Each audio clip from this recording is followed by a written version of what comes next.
Hello. Hello. George. But I think we fish. should go there now, because there's not enough place here. Pójdziemy tam.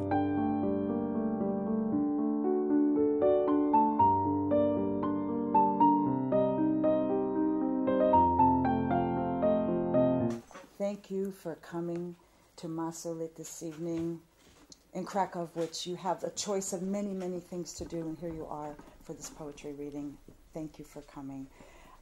My name is Kathleen Tarr, and I'm going to be the moderator for this program tonight. And first, before I do introductions, I wanted to say a few things. Number one, we want to thank Masolit and Robert's around the corner, I believe, and David Miller, the owner, was just here a minute ago. And we really thank them for allowing us to have this great venue. This is a perfect setting to do a poetry reading. Rzeszów. For the first time, the city came to me at night. Everyone in the window waited for a comet. I thought the stars blazed with living fire and dared not put my eye to the magic pane. The sky advanced upon me from the street. It went by, but came again in dreams and waking hours. The air murmured while Grandpa counted flares and wondered if a war wouldn't spark in heaven. That street was called Butcher Street, but it had no meat, only living horses. I fled to the horses and the banks of the Wisłok, where gypsies banged copper pans like drums.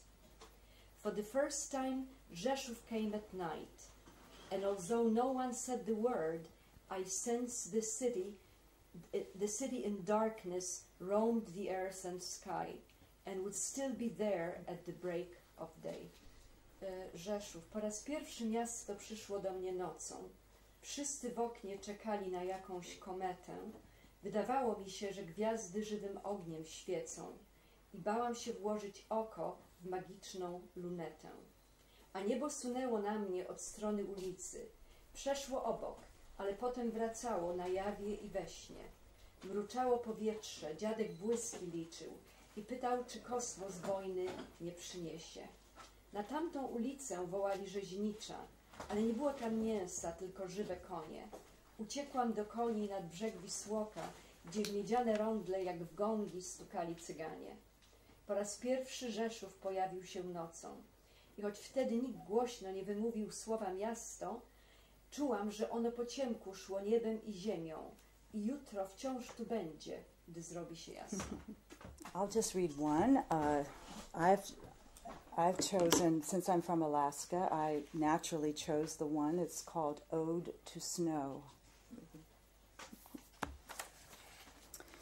It has a little small font at the top.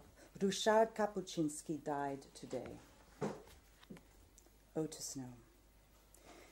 You fall like everything else on this planet. You come from silence, from where we also come. You rest against freezing time and hard earth. Deer leave traces over you. A dog sinks in you up to its ears with such obviousness in his eyes, as if he had understood. In Swocina, in the Carpathian foothills, you are the same as in Turkish cars. Herodotus' legend, geometry on glass, black ice on the road. Our fragile bodies crash in your glazed splendor. Under your love, death and trash lightly parted over. Fragments of rockets from Baikonur drop on your head, while you, unshakable equilibrist, lie supine in the Altai Mountains, my white idealist. I cannot read it in Polish. I'm so sorry. Maybe we should hear it in Polish. Oda do śniegu. Oczywiście to nie jest oda klasycznie. Dziś umarł Ryszard Kapuściński. Spadasz jak wszystko na tę planetę. Lecisz z ciszy, skąd i my przychodzimy. Oparłeś się o mroźny czas i twardą ziemię. Sarny po tobie ślady znaczą. Pies wpada w ciebie po uszy z taką oczywistością w oczach, jakby poznał sens. W podkarpackiej Słocinie jesteś taki sam jak w tureckim Karsie, legendą Herodotów, geometrią na szkle, szklanką na drodze. One tłuką nasze kruche ciała w twoim szklistym majestacie. Pod tobą miłość, śmierć i śmieci lekko uklepane. Spadają nam na twoją głowę człony rakiet z Bajkonuru, a ty leżysz niewzruszony, ekwilibrysta, na wznak w górach Altaju. Mój ty idealisto biały. And that's why I have two chapters here. What are white and red things in my mind? They may be something different for the reader, of course. White letter is a letter that I write to idealism. You've heard this word in some poems before. To this longing for the idealism, for something pure, something perfect, something inaccessible, probably, divine, but also, to me, death is white. Snow is white.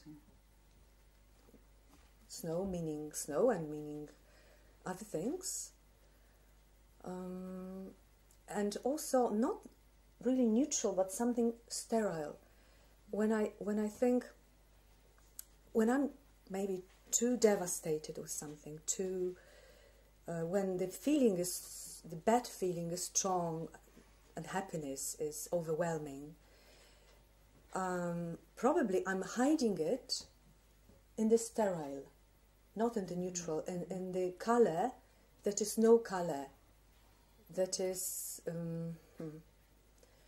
something very vast, very open to think about, and maybe it's kind of a shortcut, or maybe it's some kind of superstitious, I don't know what it is in fact. And I had a book, a few of the poems in this chapter from the book The Art of White. So probably white is the topos of my writing, probably. This idea of an angel who's white, but not in the white section, and pimply. He's a pimply angel. Yeah. So what? Yeah, Or she. Oh, Thank I don't you. know. I Or don't know. That's right, because it's She not over here. identified whether it's a male or a female. Good point. Well, to me, it's like this angel of puberty. Angel of puberty. Yeah. Yeah. Not perfect. Not Well, the perfect. But the thing is, it was Goethe who famously said once that the poet knows what the poet wants to say, but the poet doesn't know what the poet actually has said.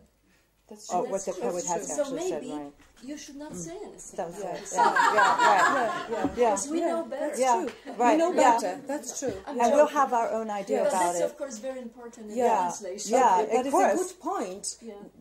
I mean, the fact that I didn't put this poem, because it was me who distributed the poems among the two chapters, I didn't put it into white, because in fact the whole idea of it wasn't that pure. Right. It's not pure. It's not pure, that's why it's in the red. But the red chapter is about love, is about rose, is about blood, Blood. Yeah. is about color.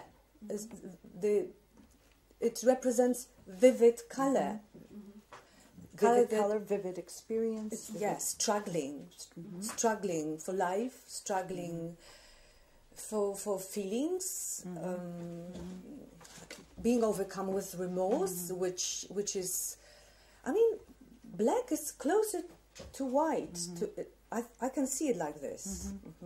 My remorse is red, maybe. I don't think that it's a really an exclusively American phenomenon that people don't know much about Okay, translation. good. That's Because good. I think that people all over the world don't know much about, and a lot of people believe that you do a word by word Right. translation, that you replace one word with another word. And I was guilty of that when I was in high school, because I once I had a teacher who made us read parts of Eugene Onegin in Russian, and then I loved the poem so much that I pulled out the Polish translation by Adam Warzyk, and I wanted kind of to look at it and see if he's done a good job on it, right, according to, to my mind. But, someone told me not that long ago that she had a student in her class, and she was talking about translation, and she said it's very interesting if we compare different translations into English of the same poem. And the student said, "What are you talking about?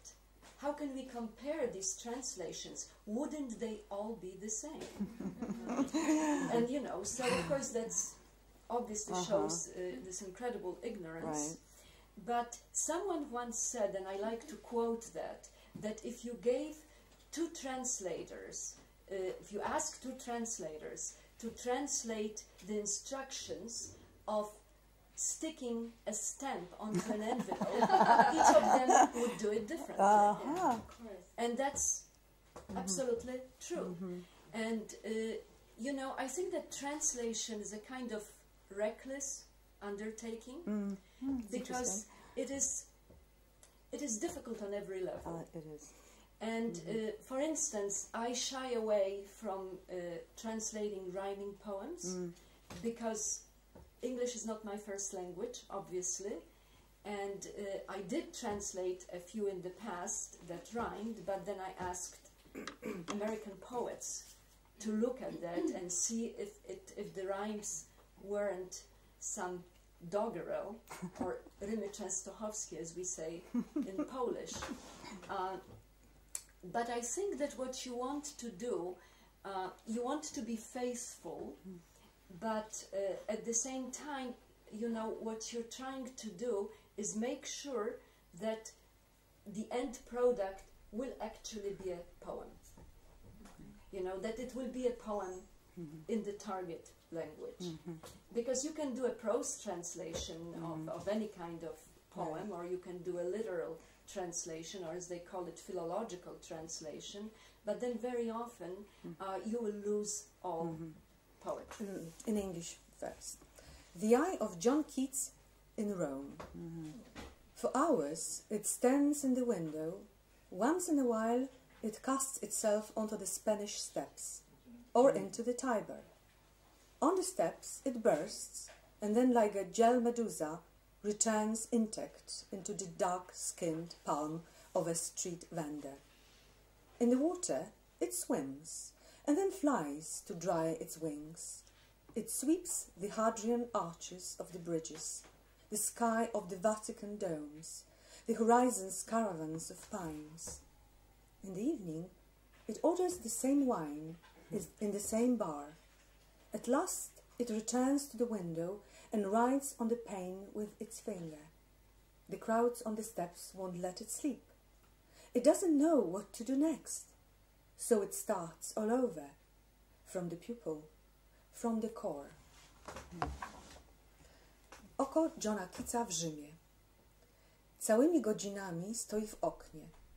Czasem rzuca się na hiszpańskie schody lub do Tybru. Jeśli na schody, rozpryskuje się, a potem wraca nietknięte, jak żelowa meduza, do ciemnoskórej dłoni ulicznego sprzedawcy. Jeśli do wody, pływa, a potem lata, żeby wysuszyć skrzydła. Omiata mostom łuki Hadriana, niebo kopułom Watykanu, horyzontom karawany Pini. Wieczorem zamawia to samo wino w tym samym barze. W końcu wraca do okna i pisze palcem po szybie. Tłum na schodach nie daje zasnąć. Ono nie wie, co się robi dalej, więc zaczyna wszystko od początku, od źrenicy, od jądra. Thank you. But let me just use one, maybe it's not a quote, but I've always loved what some French writer, whose name I can't recall, said about translators. Okay. And I think all the translators here will love that, because this person said that translators are like pirates. They want to replace the original crew Oh, yes. with their own. Ah. And it's wonderful, but I think, you know, it's a great metaphor, but then of course you need to make sure that the boat will get to its destination with the crew you provided. That the If you're a translator, there has to be some self-effacement. You know, when you're a writer, you have kind of, you build up your ego. Oh, we do? Yeah, I do believe so. And because when you are a translator, you need to be a kind of ventriloquist because you speak in many different voices, although the words are yours. But, you know, you need to, in a way, I think that's why it's important, if the writer is still alive, that you have a kind of relationship with the writer, because when you also, in a way, try to access the mind of the poet or the writer whom you translate. And you, in a way, develop a kind of love for the work that you do, but in a manner of speaking, you kind of fall in love with the mind that produced that work. Very nice. So you see, I've fallen Very in love nice. with you. That's what it means. That's what we all love poetry. Yeah, we love it. but you have to be a poet anyway. Whatever you say do. about your I think she potential does too. poem. And now I want to thank you, you. I want to thank Eva, and I want to thank Kathleen for organizing this meeting, and mention your book. We are all Oh, I poets don't have a here. book yet. But it's got a title. We are all poets here. And I think the audience, very often, that comes to the poetry readings have got the makings of being a poet. I do too. Even if they never publish or anything or show a poem to people. So to finish it, it's my thank you to all of you.